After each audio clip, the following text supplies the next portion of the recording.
RTD makes service changes 3 times a year to best accommodate for the fluctuations in that yearly schedule. So generally they happen in January, May, and August. And so that way we can add rides for students going to and from university or school, and then take those particular rides back and reallocate them elsewhere when school is not in session. It also gives our operators a chance to vote on different work, and it also gives us an opportunity 3 times a year to adjust the schedule as needed based on the public feedback that we get.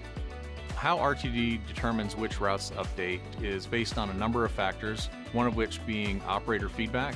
We will go to the divisions and have feedback sessions with the operators. We have information given to us from our customers. They give us information either online or they call our information line, and that feedback is given to our department. And we also have a lot of different programs that our department uses that gives us information on how long it takes a bus to get from point A to point B. So all those factors are taken into consideration when we determine which routes to change.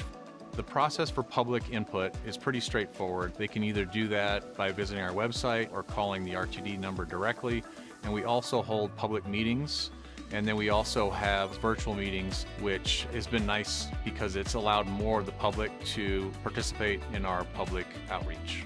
People should know that here at RTD we are a bunch of transit nerds, so we would love to have just buses and trains running all over the place. But I would say that our biggest challenge in making our service changes is making sure that we are working within the limitations of the resources that we have available, and that is with our operators and with our equipment and our ability to repair equipment. We also have to keep in mind equity. People who may be transit dependent, who need to arrive at 4 in the morning to start their shift. So we really have to keep all of our customers in mind.